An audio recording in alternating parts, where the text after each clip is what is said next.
Welcome to the No More Meds podcast with Dr. Corinne Weaver. Are you stressed out because you keep getting sick and don't know what steps to take? Are you sick of not getting answers from your doctor and always needing to take drugs? How would your life be different if you were healthy? Be inspired and stay tuned for some practical solutions for healthy living.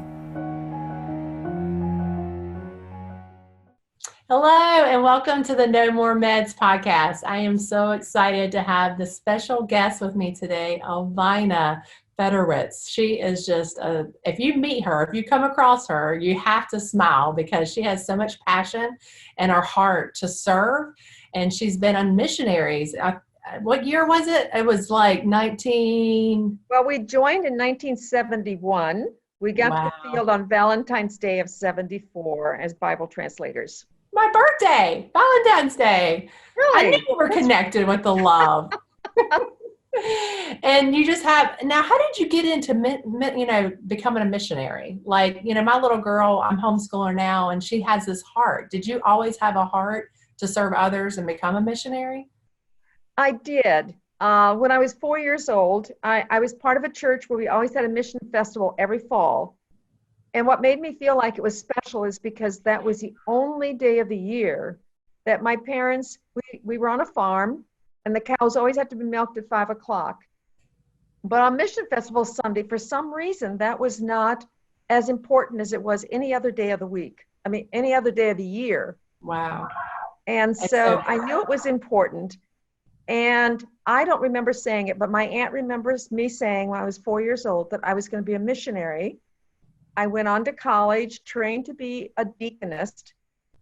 But I met the man that was going to become my husband, and he was going to be a pastor. And I thought, well, I can serve as a missionary, as a pastor's wife, not realizing that God had missions in store for us. And ironically, he was at the seminary. I was finishing my training as a deaconess. And he learned about Lutheran Bible translators, Bible translation. He always loved Greek. He took every Greek course he could and realized that there were people that came to the seminary that was trying to learn Greek so they could do Bible translation. He said, "You mean you can use Greek all the time?" And they said, yes. And he realized that that was a gift he had. In the meantime, I heard about Lutheran Bible translators from someone who visited our campus. And the idea of, I really want to be a missionary on the mission field came back to me. Well, when we connected at Christmas, we both found out about it around October of '69.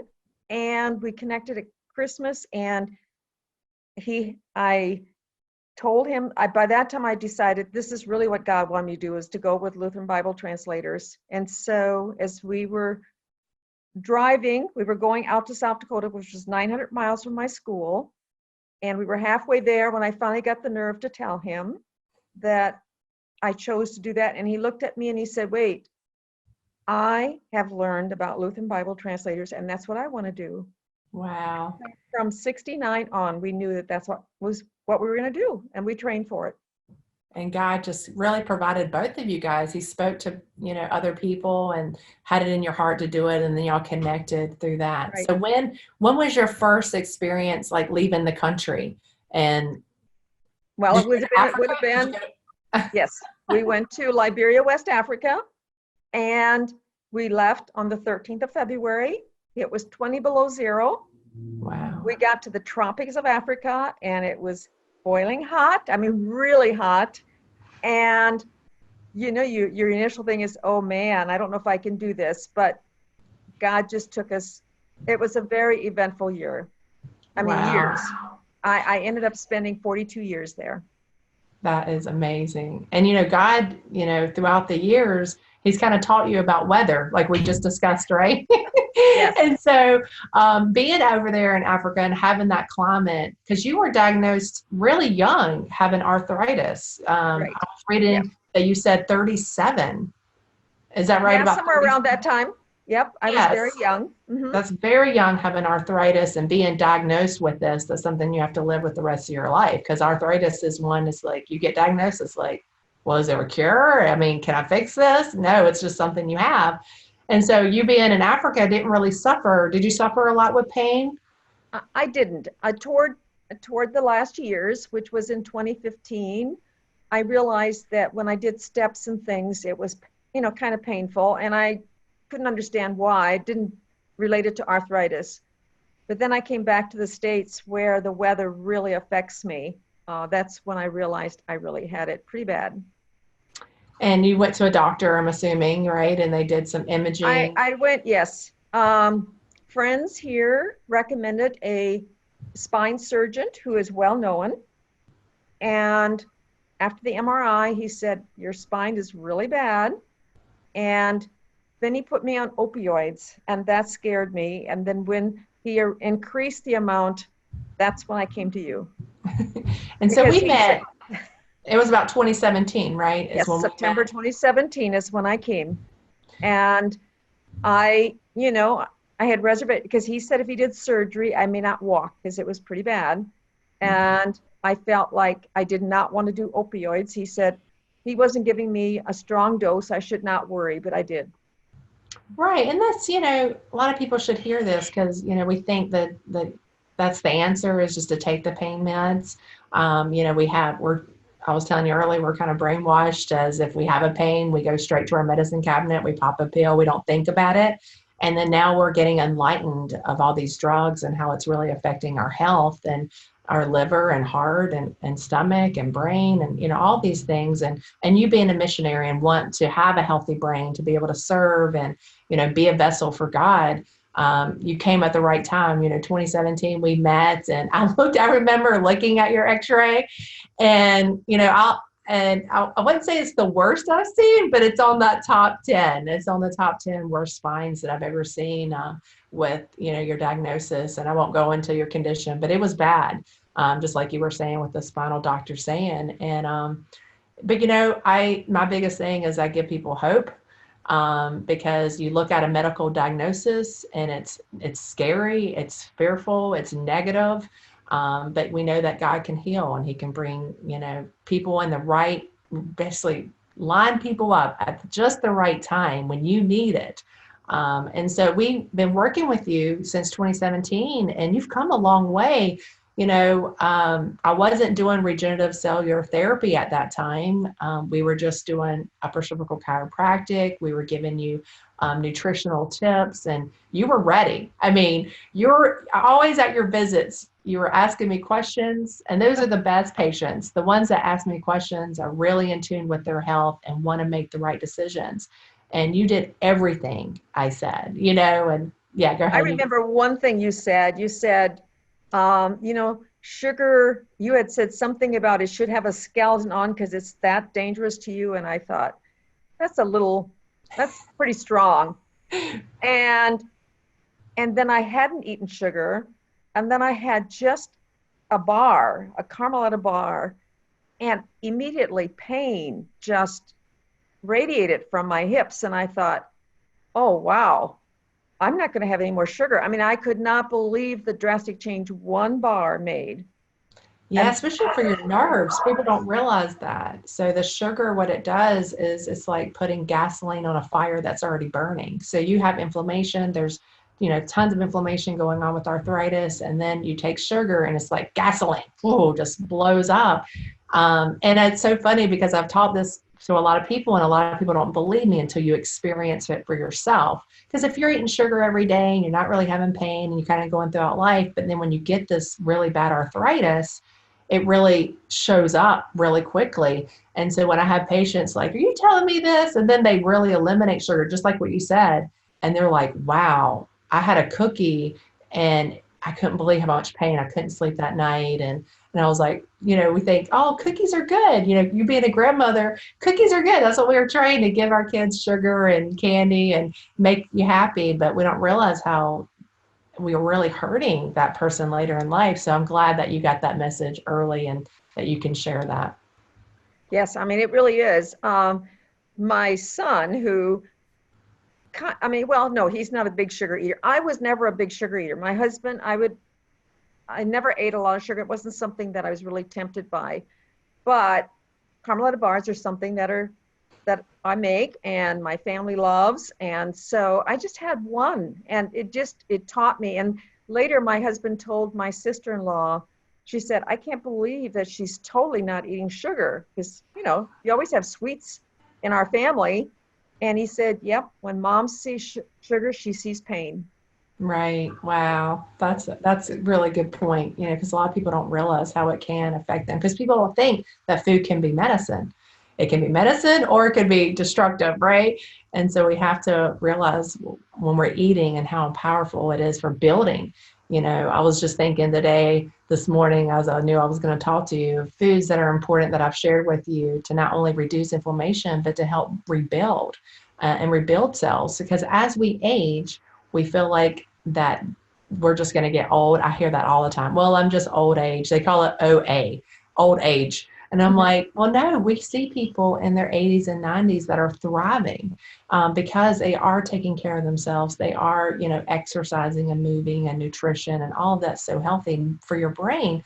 Don't just sit there and not do anything and just eat junk food and just blame it on old age. So there's steps that we're going to teach people today that they can do right now to get off their bottoms, do some things to be proactive for your health. What would you advise someone that's listening right now on what was the biggest thing that you learned in the last 20, between 2017 to now?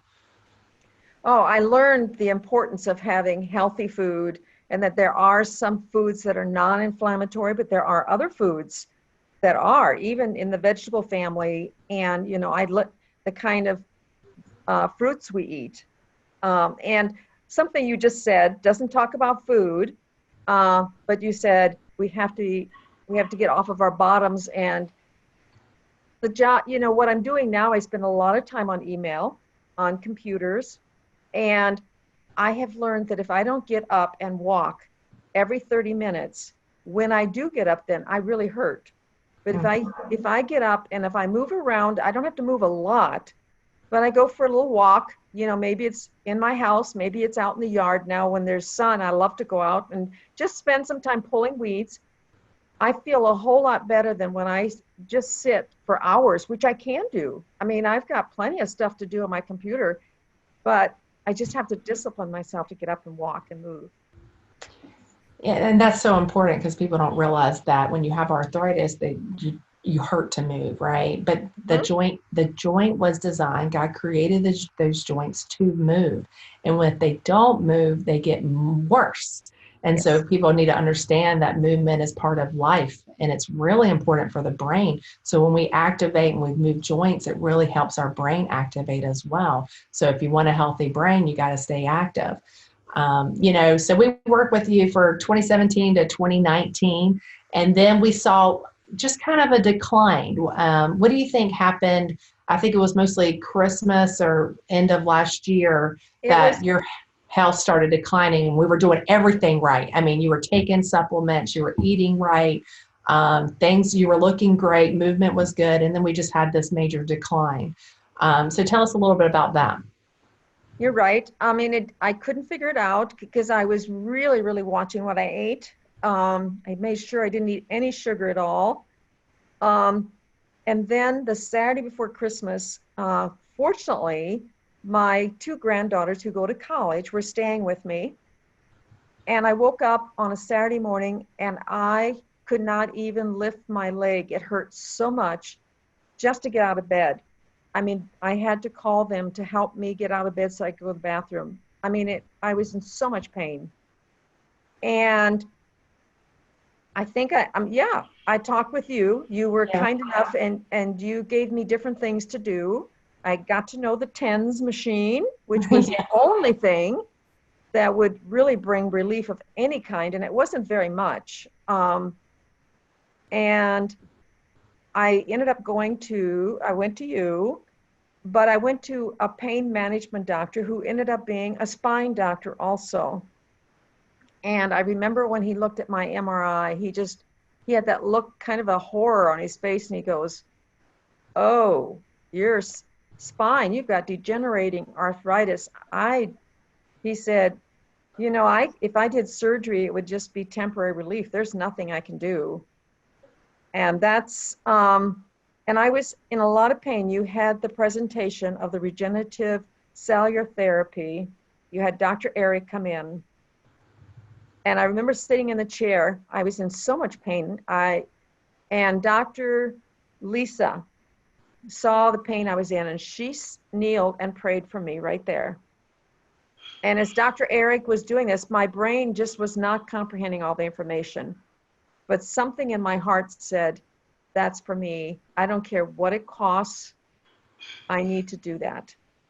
Right. And it was really the perfect time, because I've been talking to Dr. Eric for about, it was July is when we started, because I was learning more about stem cell therapy and how it was helping people in their degenerative joints. And what breaks my heart is that I kind of knew what you were going through. And at the time, I was trying to find answers for you and other patients that I knew there was a block. I could only get you so far with nutrition and chiropractic, because the spine, when I met you, was already deteriorated. It was already knew you had stenosis and everything else was falling apart, and we were doing everything we could.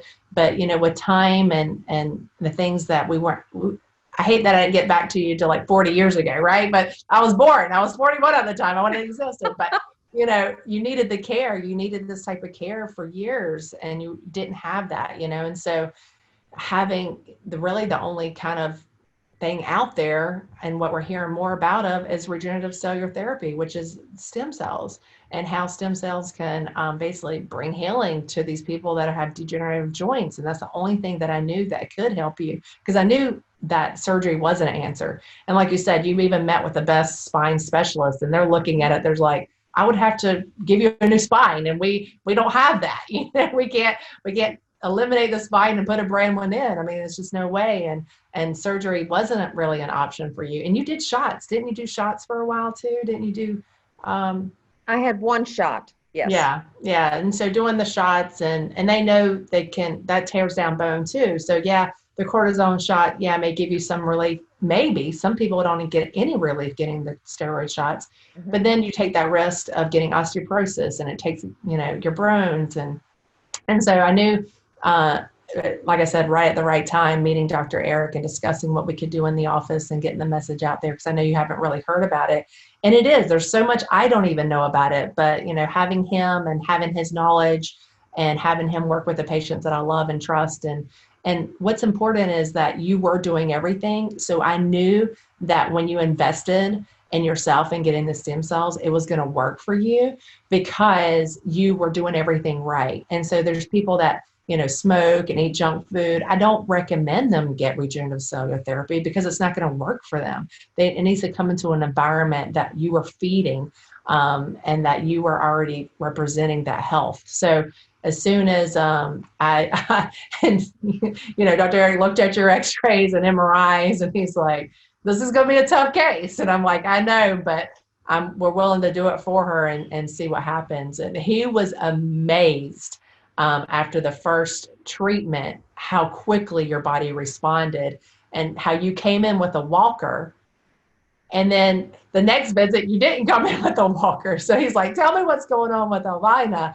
And so you could probably share within that month what happened to you after you got the cellular therapy. Yeah, I mean, when I came in for that, the stem cell injection, he said, I saw your MRI. I'm not sure this is going to work for you. And I think it's going to take at least a month before you see any progress at all. And that was a little bit deflating, but not much, because you seemed to be so encouraging. And after only about 2 weeks, I began feeling, I was in a lot of pain. Literally every move in bed, even step hurt.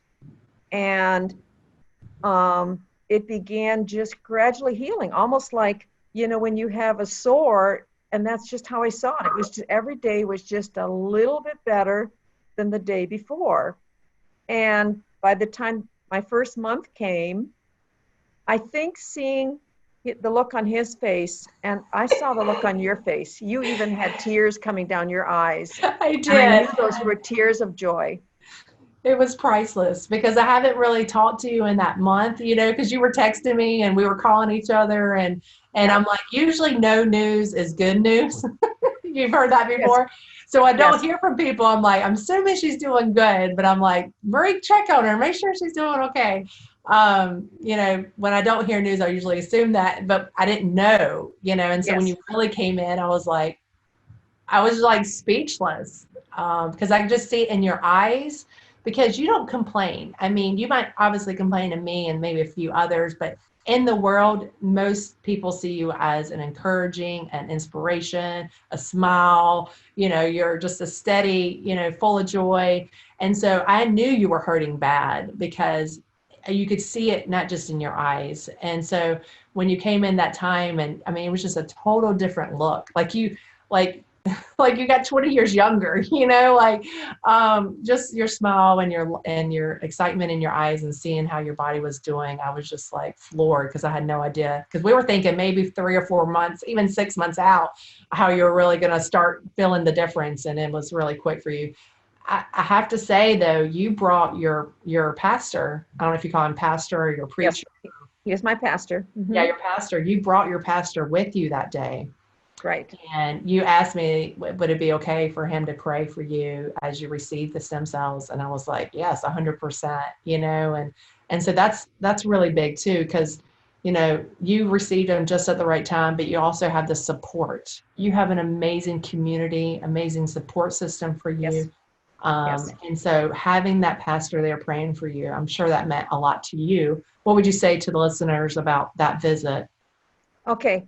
Well, let me just say that my church, I mean, I've been quite involved in my church, and I, you know, they saw that I was in a lot of pain when I came to church. And of course, my pastor saw that too. And I told him that I was trying an experimental procedure, and I was wondering if he would be willing to come. And he said yes. And he shared a psalm with me that talks about how God wants us to be healthy, how he wants us to heal. Yes. And that meant a lot to me. And I really appreciate the fact that you allowed him to come to do that. It's been a testimony within my own church. We're not a large church, but we're big enough that there were enough caring people. They were the ones that provided meals for me, because I could not even stand 1 minute because of the pain. So cooking was impossible for me for a little while. And now, so now that you've had it, it's you had the treatment. The first treatment was it 20th of February. Yeah, and so the 20th February, before the coronavirus and everything shut down, right? So you had the treatment, and what we do is we have to do the treatment, and then we follow up every month. So you can get the PRP shots to help stimulate the stem cells so they can continue to do their job. And so you came in February 20th. We were still obviously open. No one really knew about the coronavirus yet here in the States. And so we were able to do all that. But then you had to do a follow-up, right, on March 20th. And so I'm like, Alvina needs to be here. She has to get her follow-up. You know, we have to be open for her. And we didn't even know at that time if we could be open. I was going back and forth with the board in North Carolina, you know, as chiropractors have to shut down, you know, and it was just a stressful time trying to figure out what I had to do as a doctor to help our patients with all the virus thing going on. But, you know, we stand strong. We believed in the word. We're like, this is what we need to do. And everything worked out. You know, you were able to come in and get the treatment that you needed, because there's some people right now that are waiting to get surgeries, you know, they could not get the surgery they needed. Right. Exactly. Back surgery, neck surgery, knee surgery. They weren't able, they had to cancel their surgeries because of the virus that's been going on, and they've been suffering in pain. So, you know, it was really amazing that we were still, really the grace of God, you know, that we were still able to be open for not just you, but other patients, so they didn't have to suffer. And that's why we were able to stay open, because where was I going to refer you? There's no one else really doing any of this work. No. So I couldn't refer you anywhere. And so it was really nice to be able to stay open, and then to see you. And I think just the emotion of everything, seeing you on May 20th come back, and you were just walking on in like, no problem. And I'm like, who was that person? Yes. You know, you couldn't even get on the adjustment table when I was like lifting you up, trying to get you on the adjustment table. We couldn't get you on. And then you just like hop right up on there. And I was just like, is this the same person? You know, and it's just so comical. But but God just allowed all that to happen for you now. And so now we're in May. Right. So how did April and May, and now that you're like locked down in your house and not much to do, but how is April and May? How you been working through with your pain? And It's gradually just gotten better. I mean, I'm not going to say there is no pain, but right. basically I can say that. I mean, like today, when I get pain is like the other evening when we had a storm coming in. I didn't have to know that. No weather report had to tell me. I knew we were getting something. And when they, gave warnings about hail and tornado, which came very close to us, yes, I knew that it was in the air because my body told me. So I still have the arthritis, but I'm now doing yard work. I have not yet gone for I always walk 2 miles a day, and I'm a little bit afraid to do that because if I can't make the 2 miles, I don't have someone to bring me back. But starting next week, I'm going to have 4 grandchildren here, 2 that have their driver's license. And so, I could just call them and say, I made it a mile, but I can't make it back. right. But I'm looking forward to that. But I've gotten lots of yard work done. And I have to conscientiously work at doing exercising. Otherwise, you just get stiff from not doing exercising. So not moving. Yeah. So we definitely want to encourage you to continue to move.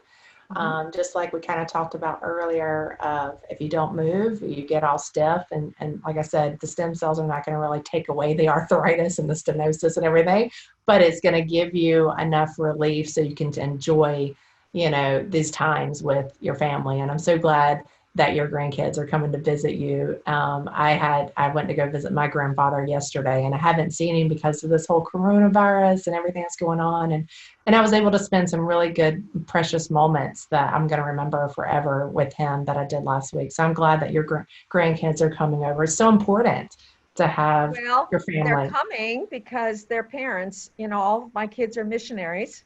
And so all 4, you have 4, correct? I have 4 grandchildren. I mean, children. And they all are missionaries, and my grandchildren are trained to be missionaries. One wants to be a missionary pilot, and the other 2 are teachers, and one is going to be going to Papua New Guinea to teach this fall. But they cannot go to Papua New Guinea. They can't go to Africa because the borders are closed. And so they will be staying with me this summer indefinitely until borders open. And I'm not real optimistic they'll open soon, so I probably get to keep them all summer, which is great. Yeah, well, as you know, being a Christian, things happen for a reason. And so maybe this time is to get with your family, get with you guys. Because I remember you telling me, I don't know if it was in January, that you wanted to go back to, was it Africa you wanted to get back to? Yes, I was scheduled to go to Cameroon in March. As it turned out, the missionaries I was supposed to work with had to evacuate. So they are here now. And they came the week before, I think it was Good Friday. So, so it worked out because I remember sitting there and I knew your heart was to go out there. And, we were just figuring out what we're going to do with you treatment wise. And I was like, I just don't think it's a good idea for you to go out there right now. And of course, we didn't know about the coronavirus at the time. So it really just worked out for you to stay at home, to get the treatment you needed so your body can continue to heal and be with your family. You've worked so hard. Alvina, you've worked so hard, so many years. It's really, this is your time to really enjoy your family, enjoy your kids this summer and grandkids, and really reflect special memories with them. And then they'll get up and they'll go to different countries. They will. That's where their heart is. They'll share the love of Christ. But right now, all that work that you did, enjoy this time with your family. And I'm glad that they'll be with you. I still do work. I work as an on internet. I work with the group in Africa, which are, the languages that I worked with before I came. So 15 languages, I still serve as an advisor. But right now they too are on lockdown, so that has stopped. But I can continue to connect with people here that support and sponsor that work. So that continues. That's why I say I have a lot of work to do on my computer. You do. You're a missionary and your heart is always there. You're not going to just sit and watch Netflix videos. You're going to be out there and, and the heart to serve. And I'm just so grateful for you and the missionaries work that you've done. And so many lives have been changed. I know. Well, I'm grateful for you. I felt really bad that I had to connect with you, call you on your home phone, but I was in so much pain and I just didn't know how to deal with it. I mean, it was beyond anything that I've had. I thought I had a high pain tolerance, but this tested it. Right. And I'm here. I mean, that's why God called me to be a doctor, is really for you guys, for the patients, and being with you and supporting you through your pain and encouraging you that we're going to get over this. Because when you're in pain, that's all you can think about. You know, I'm in pain. You can't think, you can't do the work that God's called you to do. No. You just think about, I can't even move, and this pain is so bad. And God really lined things up for you because he knew you're not done working. He's not finished with you yet. He's got a lot of work for you. And so he needed you to get the treatment you needed so you continue to serve and work for him and show that love of Christ. And we appreciate it so much. Yes, and I can't wait until it gets to the point where it's no longer experimental and that Medicare will cover it.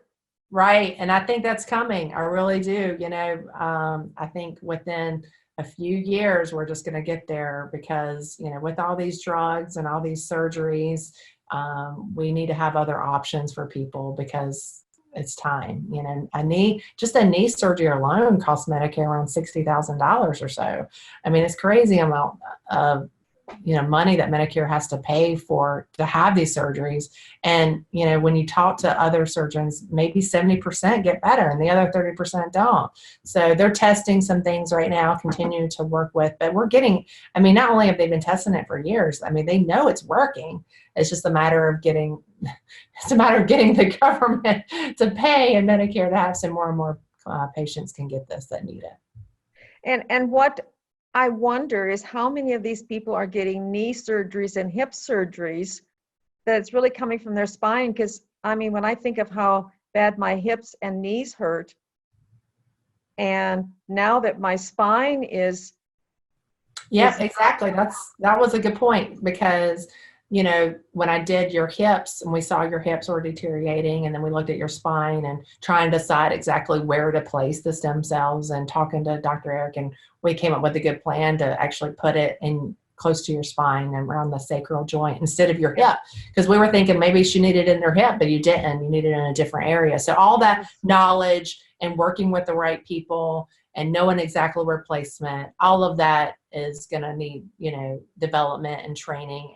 And there's, like I said, there's not many people doing this work either. So, you know, the ones that are doing the work, we have to have the knowledge and the training and know the patients and know that, you know, it's a big thing to understand on that one person. It's not like just going in and sticking something in. It's knowing that person, knowing the treatment, knowing what's going to work the best. And so we need more knowledgeable doctors that can serve and help, you know, clients like yourself. So, well, thank you so much for sharing. Is there anything else you would like the listeners to know about you, or ways that they can come know about you and what you're doing in the world?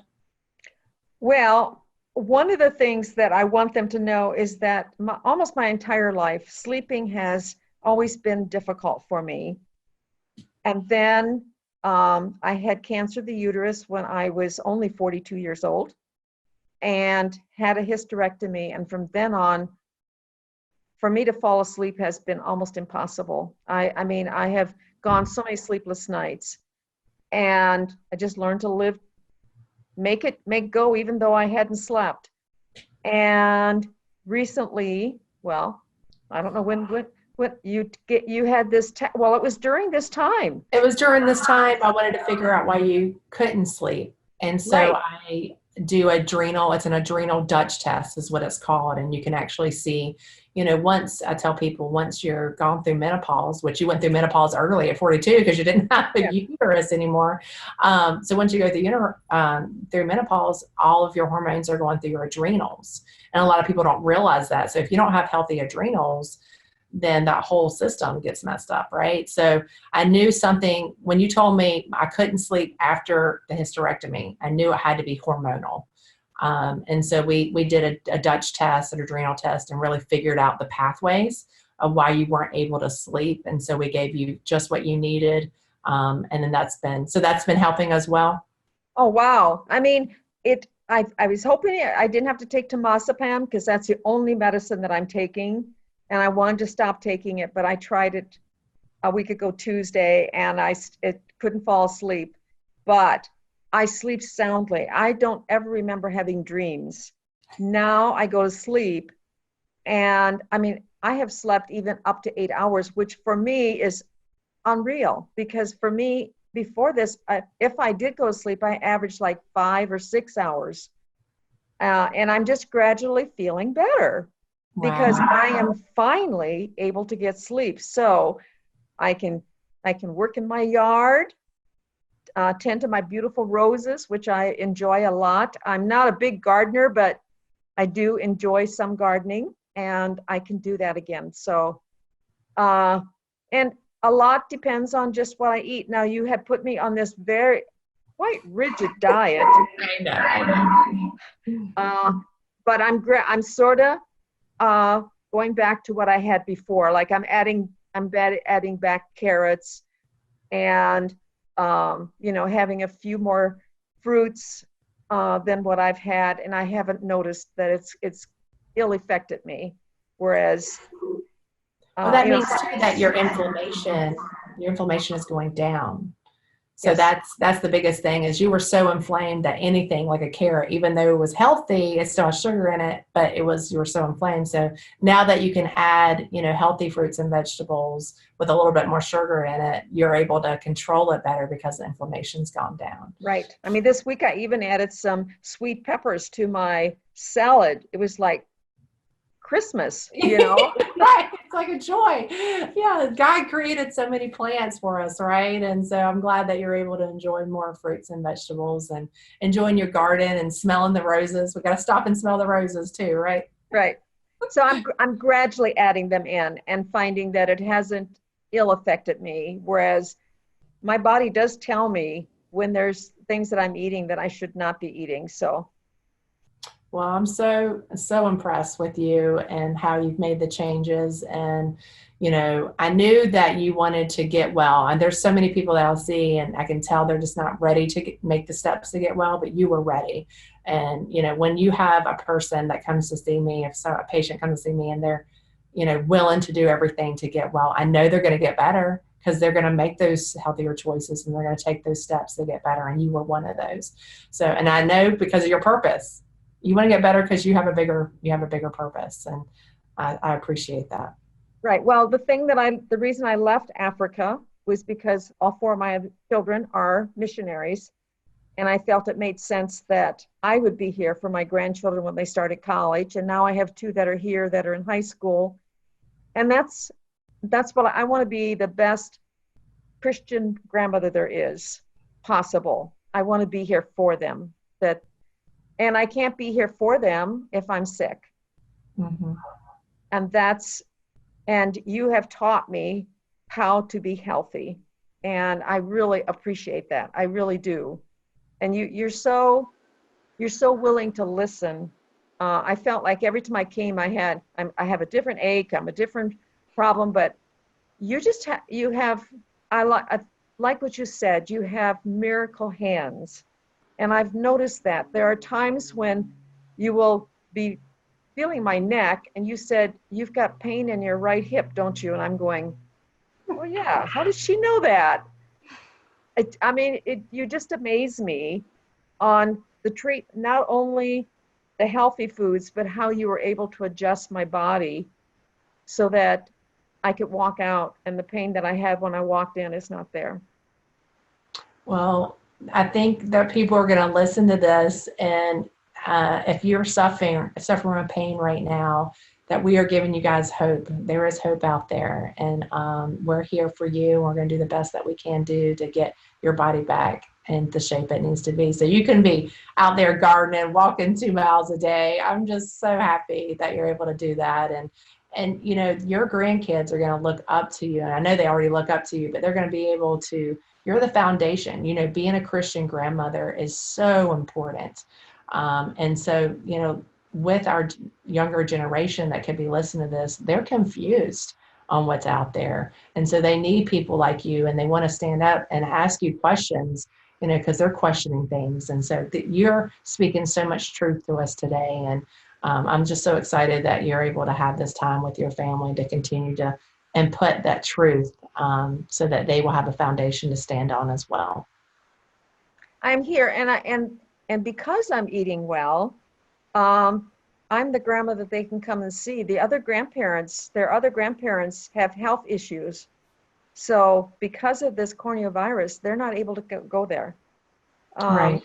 I feel like I don't have any health issues that coronavirus is gonna, is that Right. I'm affected by it. I feel like I can honestly say I don't have any problems. And so Right. therefore it's safe for them to come here. And that's good, because they want to feel that safeness. And there's a lot of safeness and security with our grandparents. Like I said, I was able to visit my grandfather last night, and he's our foundation. He's 96 and just an amazing Christian man. And if it wasn't for him and everything that he's been through, I wouldn't be here. And so we need people like that. And so it's real important for the next generation to see that. And so I'm glad that they're going to be able to visit you, and you continue to stay healthy and continue to do everything that you know to do. It's all within you now, right? And that's where that healing comes. So any other things or thoughts that you would like to say for the listeners? I can't think. I mean, I think I've got everything because I have my health now. I know every indication is that my spine is pretty bad. I mean, when the spine doctor looked at it, a couple of months ago, the look on his face indicated, wow, this really is a degenerating osteoarthritis. You have it bad. Mm-hmm. But the fact that I can still move now, and the fact that I have the health that I can have my grandchildren come and spend this time with me are blessings beyond more than I can. I mean, I just thank God for that, because Exactly. So, I think and we're going to end on a good point, is your health is your priority. You got to make it number one. You got to take care of yourself so you can take care of other people. And you know that the best. So today there's, people that are not taking care of themselves that may be listening, and mothers out there. So mothers, fathers, take care of yourselves now so you can help the next generation and the children that are to come. So, all right. Well, thank you so much for being on our show, and I hope you have a good rest of the day. Thank you so much. And the last thing is that I also, my grandchildren know that when they're going to be here, we're going to be eating healthy. Oh, good. And they're looking forward to it. They're actually looking forward to it. So I'm really grateful for that. Oh, praise God on that. Yeah. So not your normal cookies that grandma's going to fix. You're going to fix something healthy, and they're excited about learning about health. So that's really good to know. Well, actually, they also know how to cook healthy. I mean, my granddaughter has already said, can I cook? Because I'm really hungry. And it's all healthy things. Fantastic. Yay. The message is already getting across. Thank you so much, and have a wonderful day. Thank you. And you too. Thank you very much for interviewing me. This was a pleasure. And really, this regenerative cellular therapy, I can't, it's just a miracle. Just a miracle, guys. You heard it from Alvina herself. All right. Bye. Thanks for listening to the No More Meds podcast. If you enjoyed this podcast, please share your favorite episodes with your family and friends, or at least leave a review on iTunes or Stitcher. The content and opinions expressed are those of the host and presenters. They are not intended to diagnose, treat, cure, or prevent disease. Product statements have not been evaluated by the FDA.